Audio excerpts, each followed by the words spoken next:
Hey, preschool peeps. Hi, Happy peeps. Monday. Yeah. Say it again, Alison. I'm Hi, sorry. peeps. We have a real knack for talking over each other, even when we're in person, just talking. So accurate. Thank you.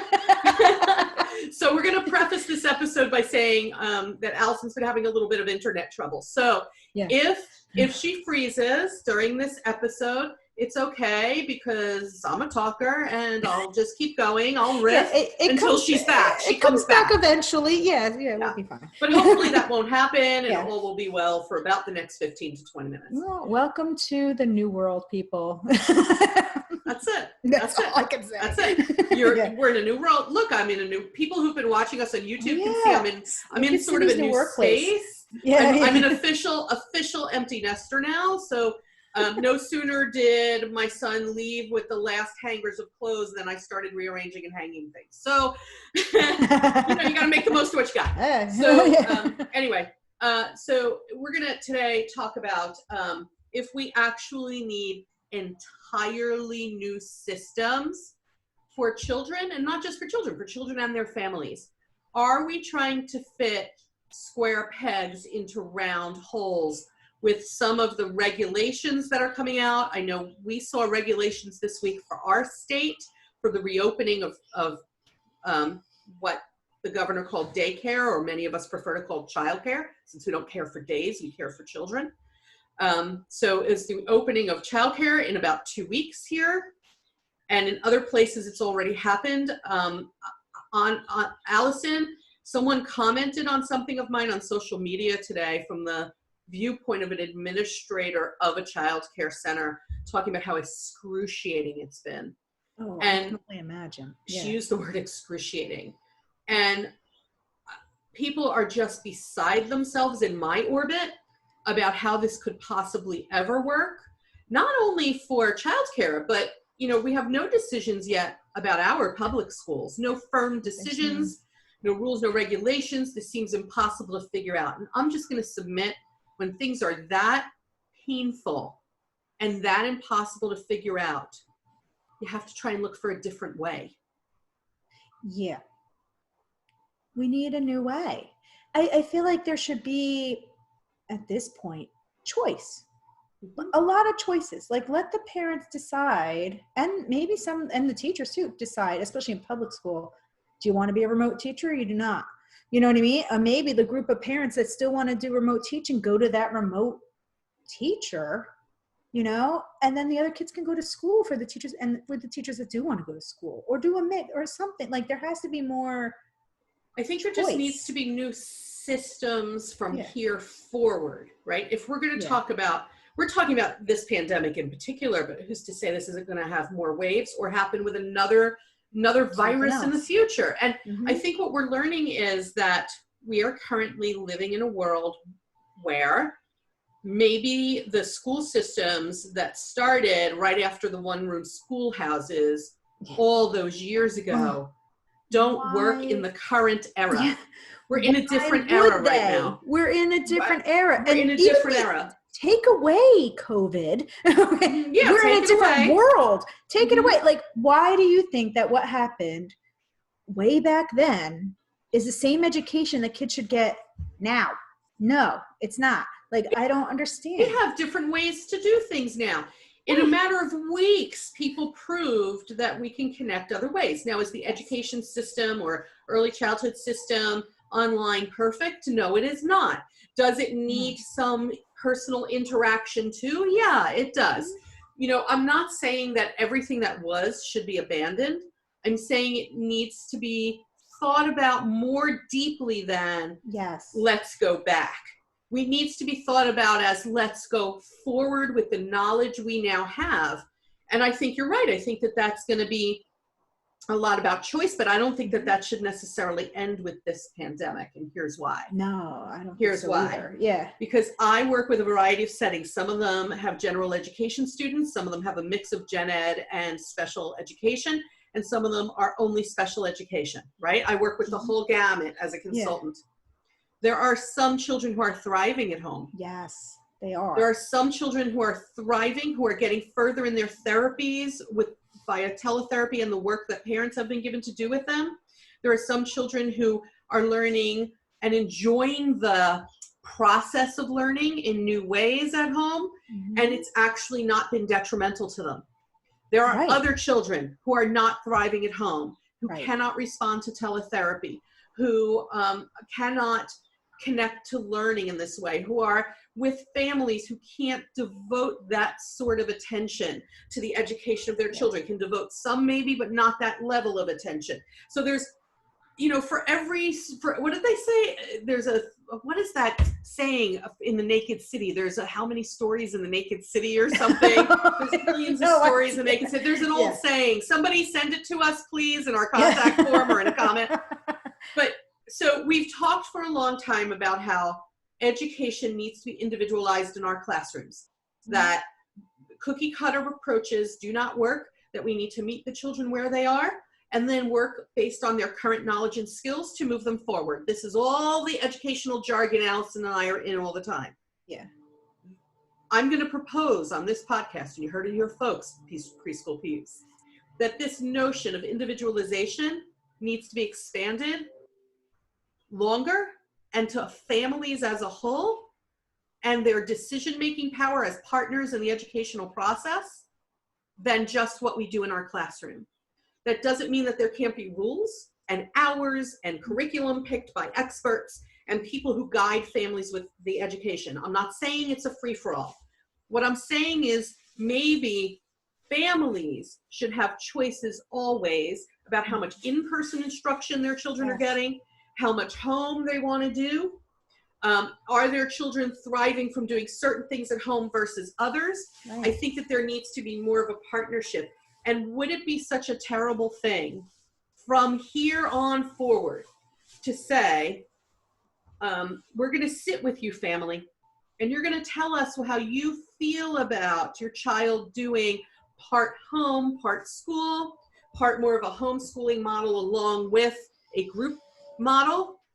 And then we work to, and I know that I'm talking about a lot of work here, but it's a lot of work. It's a lot of work. But we work to set it up so that there are some parts of the curriculum that teachers are solely doing online.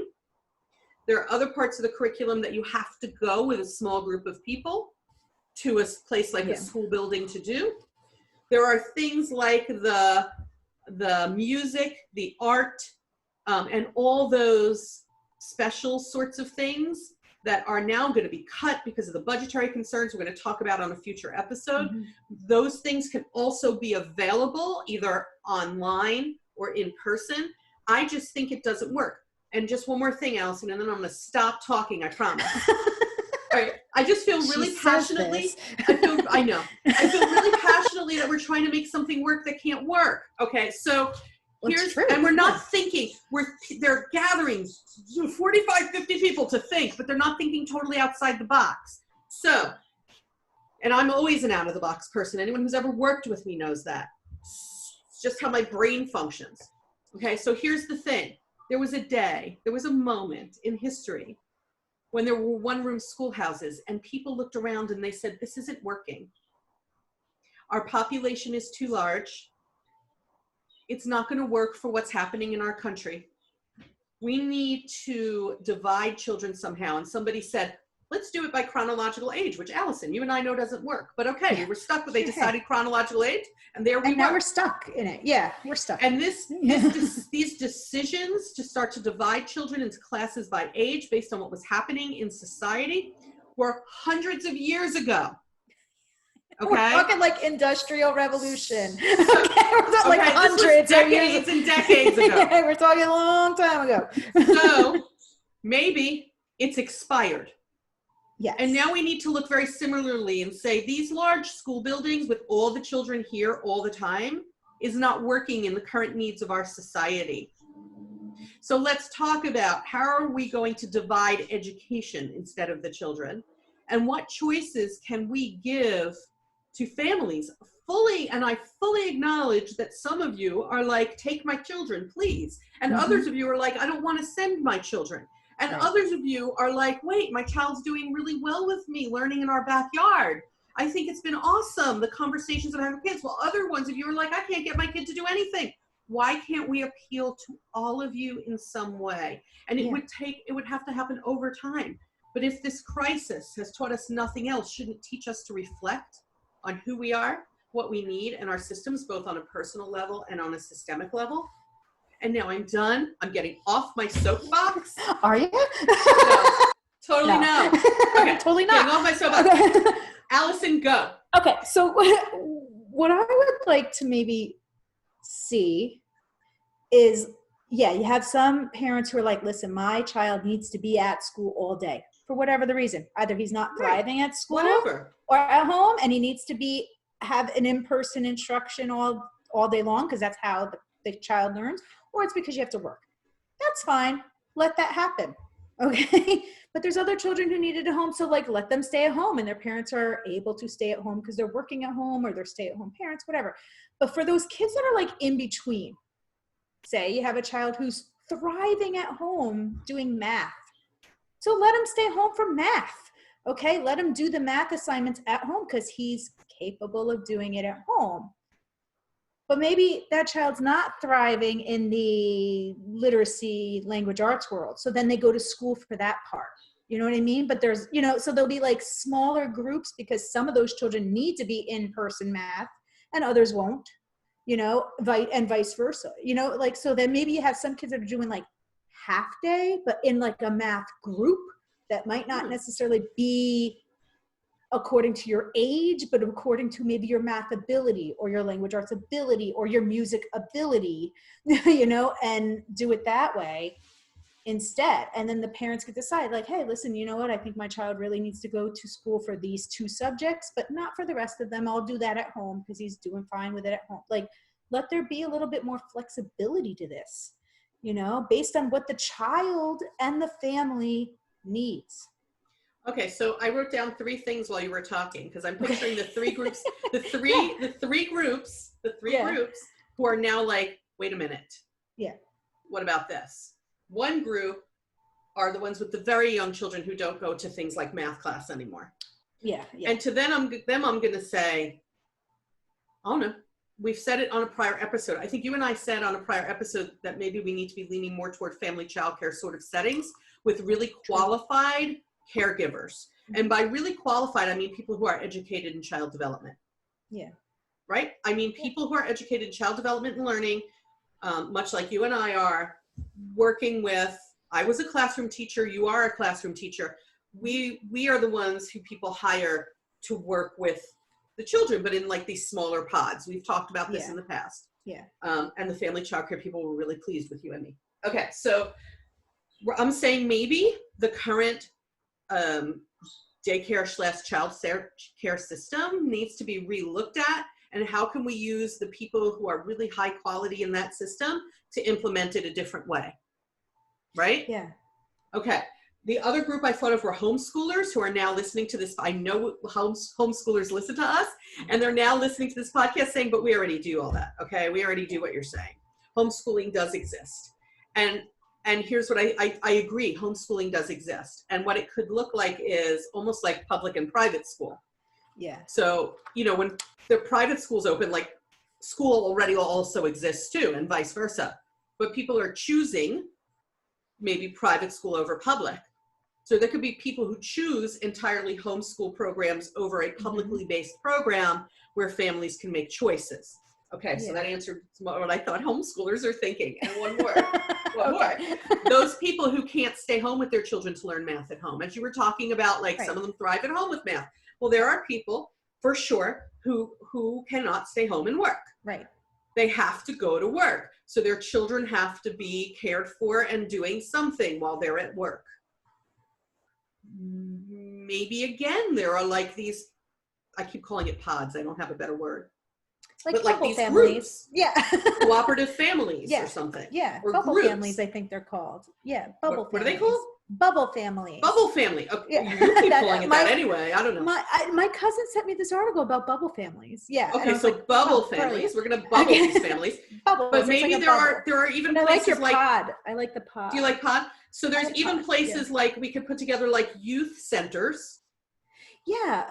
Right? What I wrote down while you were talking. Oh, go. Oh, this is a fun episode.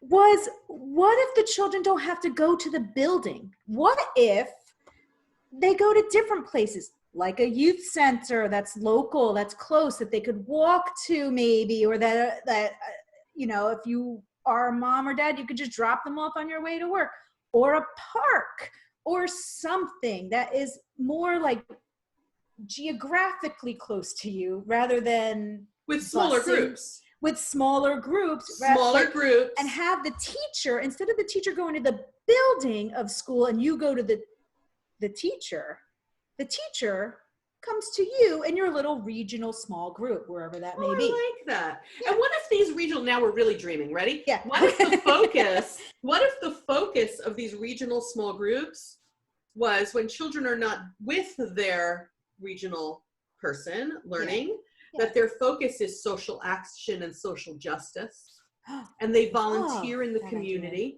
right?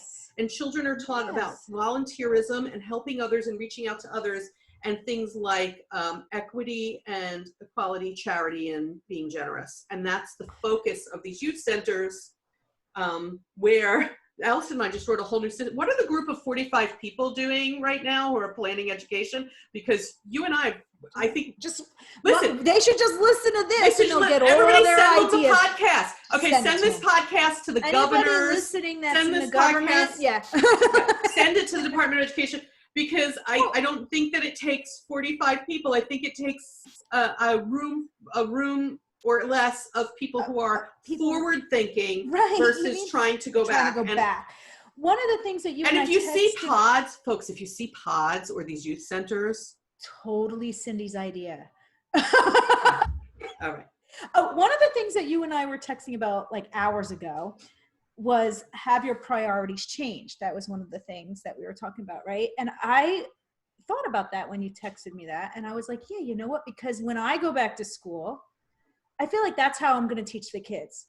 Yeah, there'll be academics in there, but it's going to be a lot of like project-based learning, but project-based learning based on like, how can we help the community as these little 3-year-old kids? What can we do to help people? What can we do to help our families? How do we protect ourselves in this? Like social justice, how do we do this? But at the 3-year-old level. It's important to do that, because then they won't feel helpless and they'll feel powerful. Right, because when we went into this, they felt maybe helpless, like, and the families felt helpless. So like, why not allow these kids to be a member of the family, rather than just like, okay, everybody just telling me what to do. Like, no, like you can go out and volunteer and do community-based things and community-based learning and helping your fellow man, like that kind of thing. Like, and I thought, like, when I go back to school, like that's mostly what I plan on doing. Like, this is what we can do as a group to help people. This is what you as an individual can do to help your group, you know? And I think if you start teaching kids that at a very young age, then they'll just grow up with this mentality. Okay, so now that you and I have solved all the problems, except for how to do it, except for how to make it work. Now that we have fantasized, this is a long episode, so I think we should. No, I'm the one who was on the soapbox. I think that we should probably start to wrap it up. And I think that one of the things that you and I both believe in is advocacy, and I think that families in particular, families and educators, really should come together as mutual advocates for the fact that they are trying to make something work that maybe isn't going to work, and they need to think deeper and longer and harder and newer. And I wonder if that would make this all so much easier for everyone. Right. Like start thinking of like, how do we move forward rather than how do we get back to normal, when that normal doesn't exist anymore. Folks, it's gone. So we survived 9/11. We know that. Yeah. Why are you trying to fit your old model of school into something that doesn't exist anymore? That's why it's so excruciating. Because it doesn't fit. It doesn't fit. You ever put on shoes that are too small? They hurt. Oh, it's painful. Yeah. Right? You ever, like, I mean, let's face it, it doesn't fit. Yeah. So, all right, I think we've said our piece, and we might have done it without anyone getting angry, because I think we wrote down everybody. But, you know, if we left anything out, please contact us. HowPreschoolTeachersDoIt.com is our website. You can find us there, and you can fill out our contact form. You can also find us on social media. on Facebook's How Preschool Teachers Do It podcast page. Like our page and please comment. And you can find this episode on your podcast provider, on YouTube. You can comment all those places. We appreciate those people who've been telling us how much this podcast has meant to them during this crisis. It really lifts our spirits to hear that. So we appreciate you letting us know, and thank you, all of you who have reached out to us, even just over the past week. Alison and I are so pleased. Yeah. And we will catch you next time on the podcast, when maybe I won't be on as high a soapbox. Who's to say? I think the next one is I know the next topic. I think it's Alison's soapbox. It might be. It really might be. It might be. I'm just going to introduce the topic next time and let you go. I do have some that I get on my soapbox and then this face happened. Really? Yeah. So I've had a couple. I'm sure those of you like on podcast can picture that face. Just imagine. Just imagine. Her head tilts and she's like, huh. Okay. So we will catch you next time, folks. Remember, 5 stars would be awesome. 5 of them. Catch you next time, preschool peeps. Bye.